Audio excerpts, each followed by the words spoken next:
chicos, yo soy Pablo Capitanelli, el docente de la materia Etnohistoria y Arqueología Americana.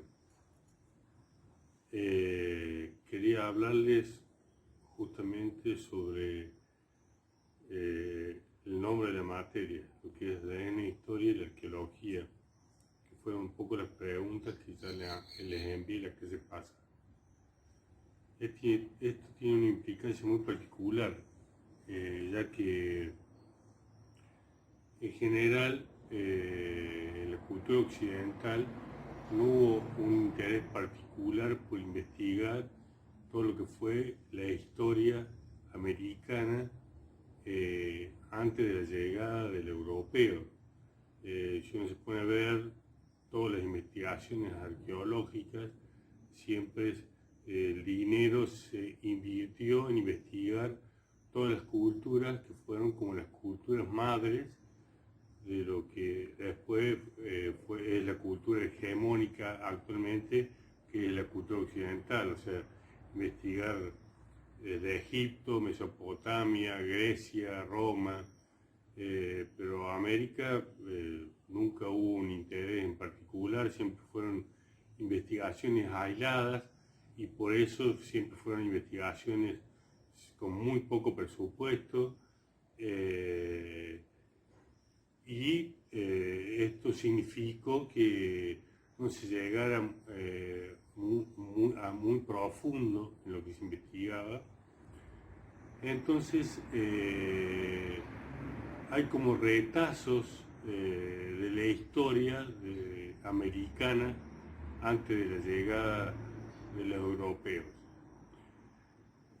A esto hay que sumarle el hecho de que los europeos por mucho tiempo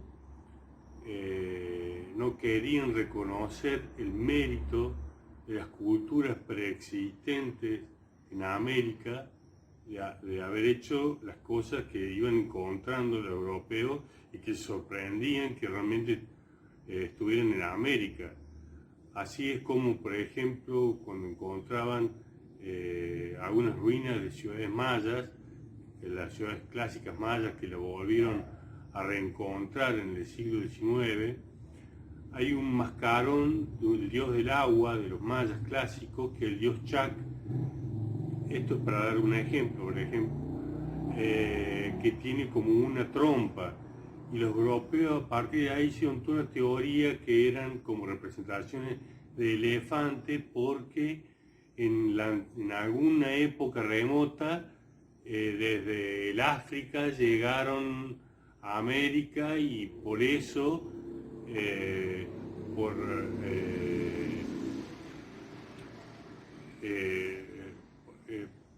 porque se trajo esta cultura desde algún lugar del viejo continente, es que se pudo desarrollar acá. O sea, costó mucho tiempo reconocer que las culturas americanas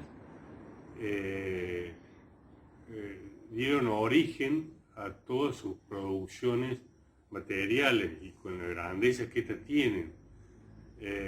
Todo el tiempo, durante muchísimos siglos, se trató como de menospreciar, ¿no es cierto?, la capacidad de las mismas culturas americanas para hacer lo que hicieron. A esto también tenemos que sumarle que los europeos siempre consideraron que en América no hubo escritura. Entonces se considera como lo americano como una prehistoria, porque ustedes sabrán, en los otros continentes la historia empieza cuando se empieza a poder registrar en algún lugar. Acá muchas culturas tuvieron escritura, lo que pasa es que fueron sistemas distintos a los utilizados en Europa y en otras partes del mundo, y cuando se las investigó se los trató de investigar a través de las escrituras ya conocidas por los mismos europeos. Entonces no la podían descifrar. Entonces, por lo tanto, se consideró y todavía se considera que muchas culturas no han tenido escritura, pese eh, a que las investigaciones cada vez nos acercan más a ver que prácticamente casi todas las culturas tenían algún tipo de escritura, que es muy distinta a las escrituras conocidas en Europa. Un ejemplo de esto es, por ejemplo, en la cultura inca, los quipus, que es una serie de hilos, ¿no es cierto?, unidos entre sí, de distintos colores y con distintos tipos de nudo, que por mucho tiempo se creyó y se dio por sentado que era un sistema que utilizaban los incas para contabilizar, un sistema de contabilidad, o sea, para llevar estadísticas contables. Y últimamente se está investigando y se está descubriendo que los quipus era también un sistema de escritura, que a través de los colores, la diferencia de los nudos y la diferencia de las tiras, podían expresar distintas ideas y distintas palabras, distintos conceptos. Y así pasó con muchas cosas. Por ejemplo, recién en los años 80, a pesar que se lo conoce desde hace muchos siglos, a pesar de que se lo conoce desde hace muchos siglos, los glifos mayas, recién alrededor de los años 80 se pudieron empezar a interpretarlos, porque como les decía antes, siempre se trató de investigarlo a través de los sistemas conocidos por ellos mismos. ¿A qué me refiero? Por ejemplo, los distintos tipos de escritura en las culturas antiguas, europeas y asiáticas, son o ideogramas o simbólicas o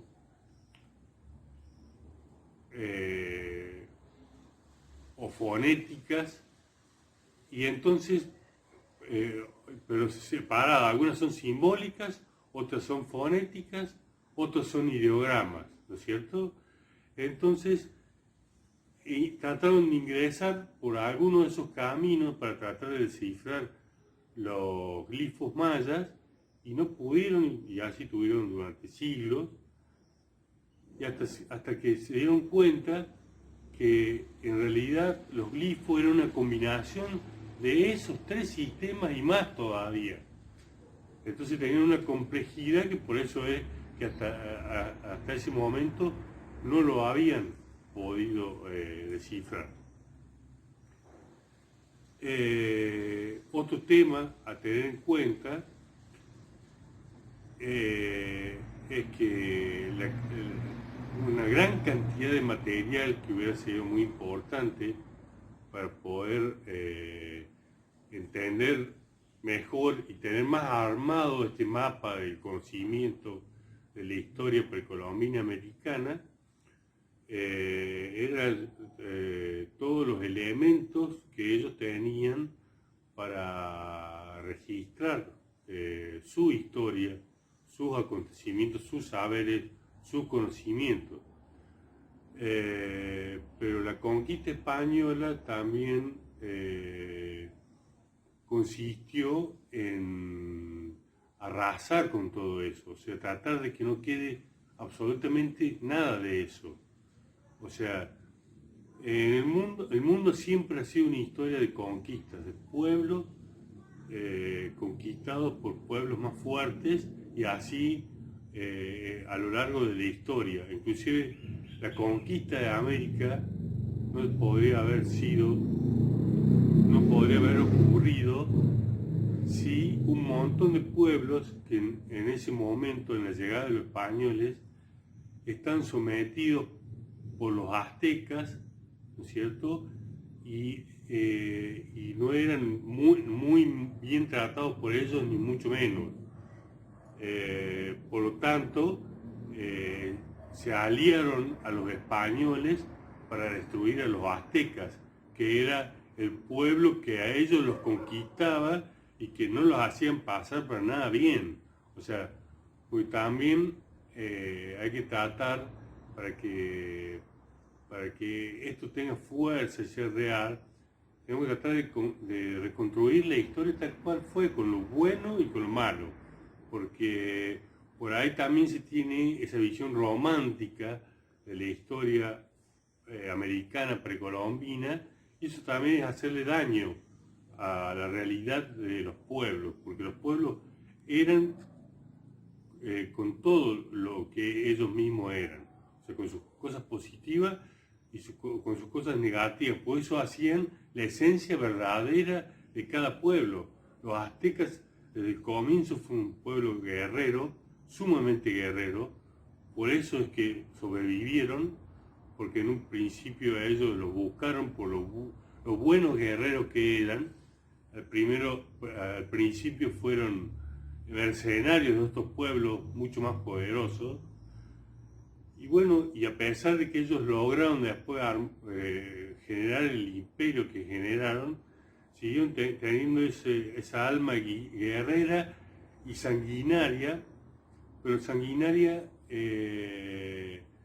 no en el sentido que nos han hecho conocer después, después de la colonia, porque muchas de las cosas que no se entendían se las convirtieron automáticamente en cosas negativas y espantosas a la visión del hombre occidental. Uno de estos casos eran los sacrificios humanos, ¿no es cierto? Los aztecas se consideraban a sí mismos un pueblo sagrado y que para ellos era necesario realizar sacrificios humanos para que al otro día saliera el sol, si no el sol no iba a salir al otro día. Bueno, y todas estas cosas hizo que ellos vayan conquistando otros pueblos y que utilizaran también a los prisioneros de guerra para realizar los sacrificios humanos, por lo cual muchos pueblos no los querían para nada a ellos y se aliaron a los españoles para poder conquistarlos. Pero en esta historia de pueblos conquistados por otros pueblos, hay una gran diferencia entre todas estas conquistas anteriores a la europea con respecto a la conquista europea. Eso lo podemos ver más claramente en lo que es la conquista de los incas para formar lo que fue el Tahuantinsuyo, el gran imperio inca, ¿no es cierto? Los incas prácticamente no tenían batallas para realizar sus conquistas. Ellos iban hacia los pueblos que iban a conquistar y le decían, o sea, le hacían una comparación, le decían, mira, nosotros tenemos un ejército de 40.000 personas, usted tiene un ejército de 5.000, nosotros le vamos a respetar sus costumbres, le vamos a respetar sus dioses, lo vamos a su élite gobernante, lo vamos a llevar a cogobernar al Cusco, y ustedes tienen que cumplir esta serie de obligaciones para poder mantener al imperio, y también van a tener que adquirir la lengua del imperio y los dioses del imperio.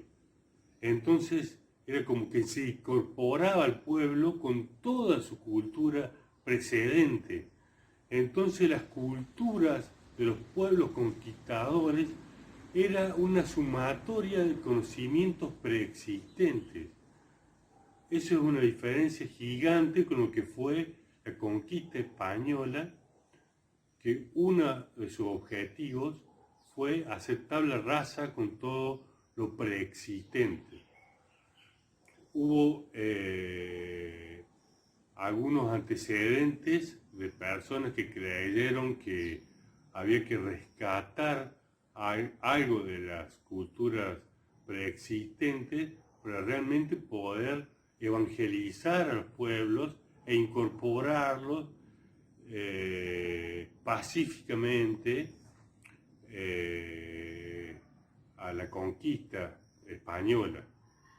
Uno de esos ejemplos es, por ejemplo, el obispo Landa, el obispo de Yucatán, que en un momento él vio la necesidad de aprender el idioma y tratar de aprender la escritura de los mayas para realmente realizar una verdadera evangelización.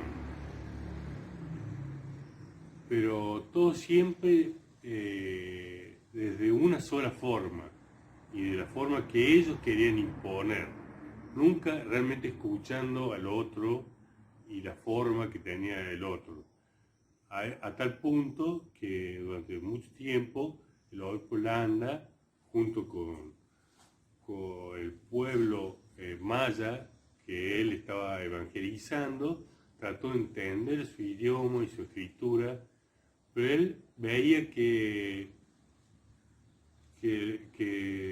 la gente seguía practicando sus ritos antiguos porque era algo que era su vida, o sea, era algo que no lo podían dejar.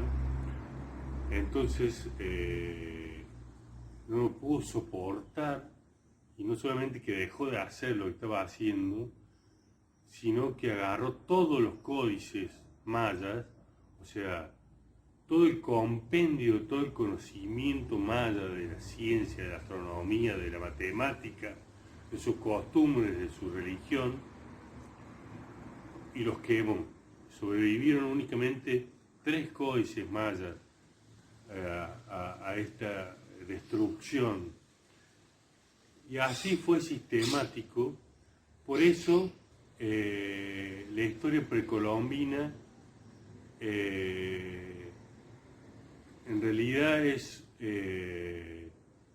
una reconstrucción hecha en parte, en recortes, y muchas veces son las hipótesis más consensuadas. O sea, no son cosas que se puedan asegurar que fueron de una forma, sino que debido a las diversas investigaciones que realizaron distintas personas, la mayor cantidad de elementos y de cosas que quedaron indican que las cosas lo más probable es que fueron de determinada forma, pero no se puede asegurar que fueron de esa forma. Un ejemplo muy claro de eso es, por ejemplo, Teotihuacán. Teotihuacán es uno de los yacimientos arqueológicos más conocidos en el mundo. Es una ciudad sagrada que se encuentra a 30 kilómetros de la capital de México. Por eso es algo que es muy conocido y es muy recorrido, porque está muy cercano a los centros civilizados y se llega muy fácilmente. Y fue uno de los primeros yacimientos arqueológicos excavados e investigados, porque en 1905 se lo quiere utilizar a Teotihuacán como símbolo de la Revolución Mexicana que se estaba realizando en esa época. Entonces los arqueólogos lo convencen de que excaven Teotihuacán porque puede llegar a ser un símbolo muy importante para la Revolución Mexicana. Obviamente las técnicas utilizadas en esa época no eran las ideales. La pirámide del Sol, que originariamente estaba cubierta por estucados de todos colores, como ya vamos a ver los grandiosos estucos teotihuacanos, fue desenterrada con dinamita. Entonces,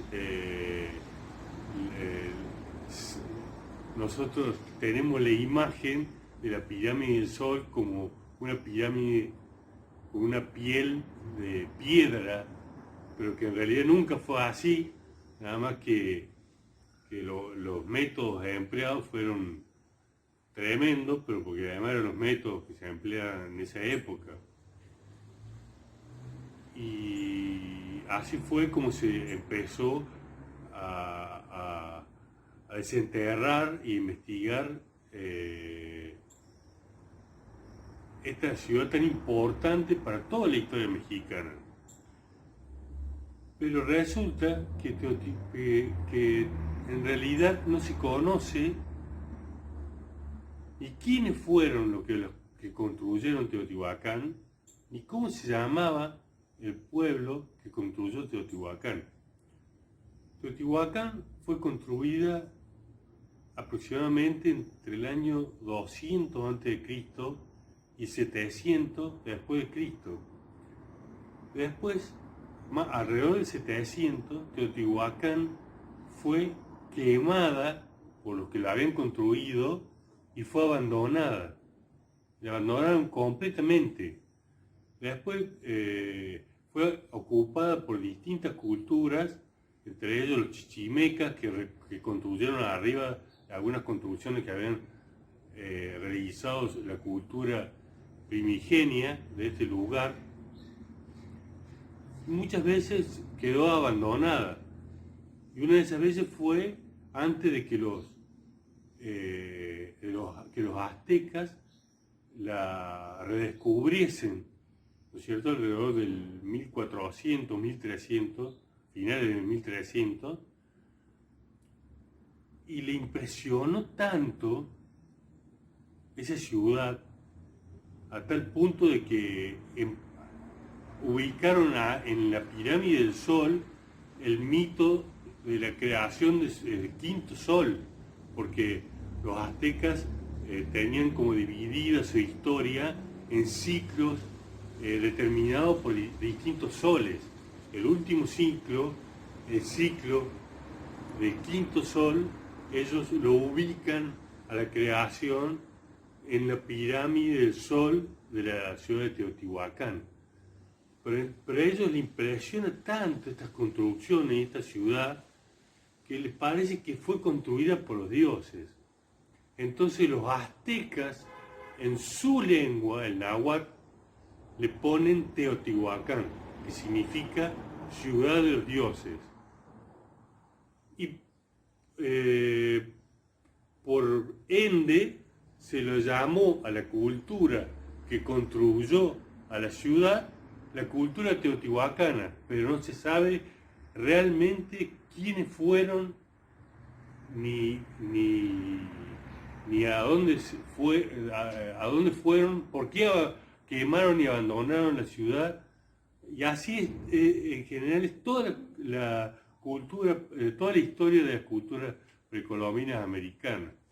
Eso también lo podemos ver actualmente en el Perú, donde recién en el año 90 se empieza a desenterrar una ciudad como Caral, que cambia la historia no solamente de las ciudades americanas, sino de lo que se consideran las ciudades madres a nivel del mundo, en el año 90, o sea, y todavía se siguen realizando otras excavaciones y otros descubrimientos que van cambiando constantemente lo que es la historia de las culturas precolombinas. Hasta antes de los 90, la cultura madre de Sudamérica. Culturas madres se llaman como las primeras culturas que empiezan a construir ciudades y por consiguiente empiezan a desarrollar las distintas disciplinas del arte, como la arquitectura, la escultura, la cerámica, y que después van a influenciar a un montón de culturas, que son las denominadas culturas clásicas, que son las que van a desarrollar esas primeras esbozos de disciplinas artísticas que desarrollaron estas culturas madres, como así también es la cultura olmeca en Mesoamérica. La cultura madre en Sudamérica era considerada la cultura chavín, la cultura que se desarrolla en un sitio arqueológico del centro norte de los Andes, un sitio que se llama Chavín de Huántar. De ahí se toma el nombre de la cultura, porque como dijimos antes, no se sabe cómo se llamaba realmente la cultura que construyó todo lo que se encontró en ese sitio, entonces toma el nombre del sitio.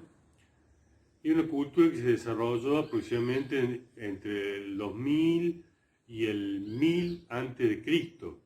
Y esto era la cultura madre sudamericana.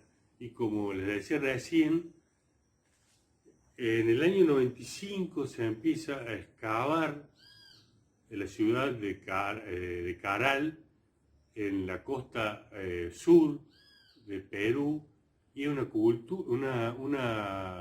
y se empieza a encontrar una gran ciudad, muchísimo más grande de lo que es Chavín de Huántar, con un montón de pirámides, con un montón de depósitos, con un montón de arquitectura y arte mucho más evolucionada de lo que es Chavín, y con una antigüedad de 3000 años antes de Cristo. O sea, todo el tiempo se sigue construyendo lo que es la historia de las culturas precolombinas americanas.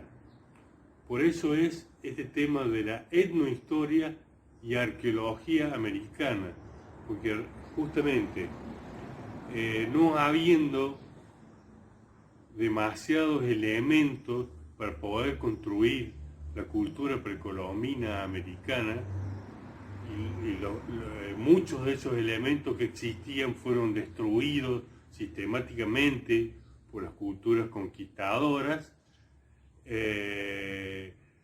Otros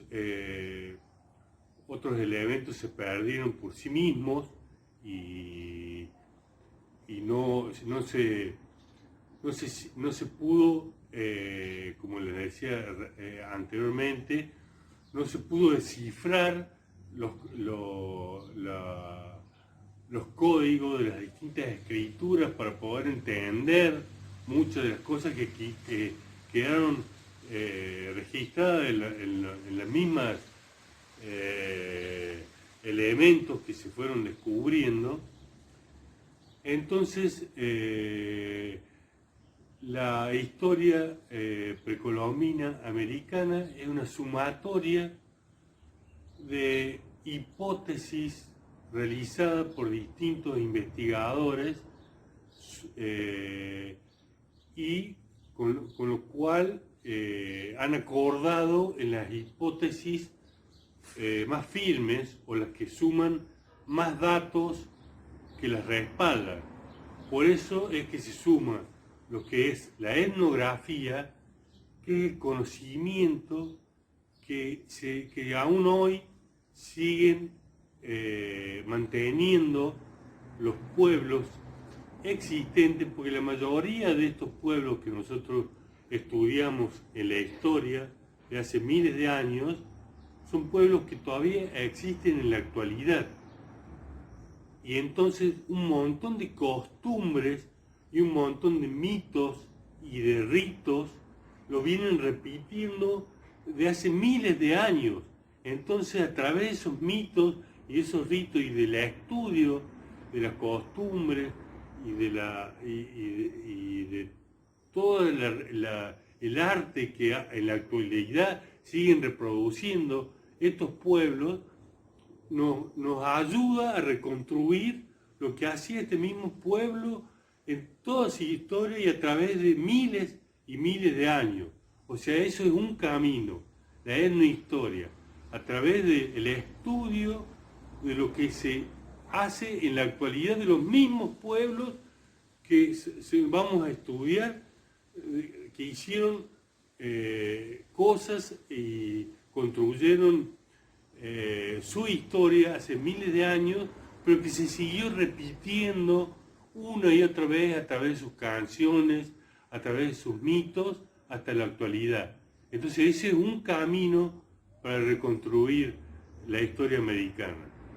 Y el otro camino es el de la arqueología, o sea, es la reconstrucción de la historia a través de los elementos que se van encontrando de cada cultura, desde la cerámica, desde la arquitectura, todos los elementos son válidos para ayudar a reconstruir la historia de esta cultura. Pero también acá hay que tener mucho cuidado porque por mucho tiempo se sobrevaloró lo que es la arqueología. A veces se encontraban algunas piezas de cerámica, unas pocas piezas de cerámica, algunas pocas piezas de algunas otras expresiones artísticas, arquitectónicas, y rápidamente se armaba la historia de una cultura. Y eso hay que tener cuidado porque hay que tener en cuenta la cantidad de circunstancias que llevaron a que se realizara esa pieza, o sea, hay que ponerla en contexto, no solamente en contexto histórico, sino también en contexto subjetivo. No hay que olvidarse que siempre hay una persona que es la que realiza un elemento material. Por lo tanto, siempre va a tener la subjetividad de que pasó por la cabeza, los sentimientos, el pensamiento de una persona al realizarlo. O sea que todos son elementos que sirven para reconstruir la historia, pero sumándolos entre sí, uniéndolos, armando, tratando de reconstruir el contexto, tratando de reconstruir las circunstancias que llevaron a que se construyera, a que se hiciera cada una de esas cosas.